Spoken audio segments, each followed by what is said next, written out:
दशकों से विशेष व्यवहार के आदि समुदाय विशेष के सामने अब जब बराबरी के व्यवहार की बात आती है तो वो व्याकुल हो जाता है। लगभग हर मौके पर उसकी व्याकुलता दिखती है। अभी जो हो रहा है उसी को देख लीजिए। कांवड़िए सिर्फ कांवड़ यात्रा के नियमों का पालन करना चाहते हैं, बस इसी पर उन्हें सांप्रदायिक बता दिया गया। हुआ ये कि 22 जुलाई से कांवड़ यात्रा शुरू हो रही है। हर वर्ष की भांति इस बार भी शिवभक्त कांवड़िए पवित्र नगरी हरिद्वार से गंगा जल लाकर शिवलिंग का जलाभिषेक करेंगे। कांवड़ यात्रा के मार्ग का एक बड़ा हिस्सा उत्तर प्रदेश के मुजफ्फरनगर से गुजरता है। ऐसे में मुजफ्फरनगर पुलिस ने कांवड़ियों की आस्था और कांवड़ के नियमों का सम्मान करते हुए एक आदेश जारी किया है। पुलिस ने कहा कि कांवड़ मार्ग में पड़ने वाले होटल, ढाबों, फलों के ठेलों पर मालिक, संचालक, विक्रेता का नाम लिखा जाए। पुलिस ने ये आदेश इसलिए दिया क्योंकि कांवड़ यात्रा के लिए कई कठोर नियम होते हैं। प्रत्येक कांवड़ियों को उन नियमों का पालन करना होता है। उन्हीं नियमों में से एक नियम है, कांवड़िए सात्विक भोजन ही करेंगे। मांस, मदिरा और तामसिक भोजन कांवड़ियों के लिए वर्जित होता है। ऐसे में कांवड़िए कांवड़ यात्रा के दौरान मार्ग में हिंदू ढाबों, दुकानों, होटलों, फलों के ठेलों को ढूंढते हैं जिससे कि उनके नियम भंग ना हो। कांवड़ियों को ऐसा स्थान ढूंढने में समस्या इसलिए भी होती है क्योंकि बड़ी संख्या में मुस्लिम व्यापारी हिंदू देवी देवताओं के नाम से ढाबे खोले रहते हैं, होटल चलाते हैं, ठेले लगाते हैं। ऐसे में कांवड़ियों को नाम से लगता है कि किसी हिंदू का होटल, ढाबा है, जबकि वो होता किसी मुस्लिम का है। इससे कांवड़िए की कांवड़ खंडित हो जाती है। पिछले वर्ष ऐसे कई मामले सामने आए, विवाद भी हुआ। इन विवादों से बचने के लिए, कांवड़ियों की समस्या को दूर करने के लिए प्रशासन ने इस वर्ष आदेश जारी किया है कि कांवड़ मार्ग के सभी व्यापारी दुकानों, होटलों, ढाबों और ठेलों का मालिक, संचालक, विक्रेता का नाम लिखे।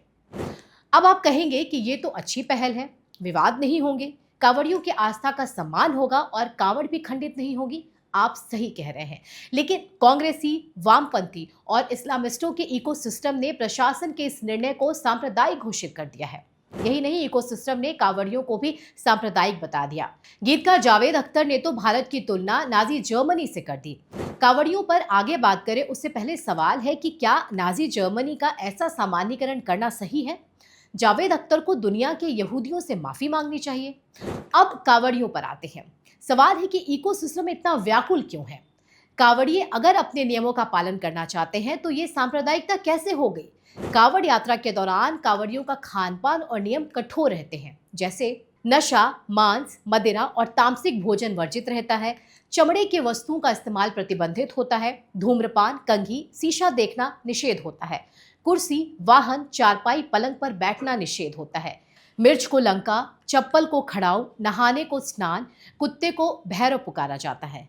कावड़ किसी भी स्थिति में जमीन पर नहीं रख सकते। यात्रा पूरी होने तक घर में सब्जी में तड़का नहीं लगता। घर में सिलाई, कढ़ाई का कार्य नहीं किया जाता। इस तरह के और भी कई नियम होते हैं जिनका पालन कांवड़ियों को करना होता है। ऐसा नहीं है कि ये नियम सिर्फ हिंदुओं में है। जो मुसलमान मक्का जाते हैं उनके भी नियम होते हैं, वे भी अपने मजहबी नियमों का पालन करते हैं। सवाल है कि कांवड़िए जब अपने नियमों का पालन करना चाहते हैं तो इससे देश नाजी जर्मनी कैसे बन गया? जैसा कि गीतकार जावेद अख्तर कह रहे हैं, सवाल है कि जब सभी दुकानदारों को अपना नाम लिखना होगा, फिर ये नियम भेदभावकारी कैसे हो गया? जैसा कि इकोसिस्टम दावा कर रहा है, भेदभाव तो वो होता है जब मुसलमान सिर्फ हलाल सर्टिफाइड होटलों, ढाबों पर ही खाते हैं। भेदभाव तो वो होता है जब हलाल मीट की पूरी प्रक्रिया में किसी भी गैर मुस्लिम को शामिल नहीं किया जाता। इसके बाद भी हलाल को लेकर कभी हंगामा नहीं होता, हलाल का कभी विरोध नहीं होता। मामला सिर्फ इकोसिस्टम तक नहीं रुका, बल्कि समाजवादी पार्टी के अध्यक्ष अखिलेश यादव ने इस आदेश को शांतिपूर्ण वातावरण बिगाड़ने वाला बताया है। सवाल है कि अखिलेश यादव ये बात किस आधार पर कह रहे हैं?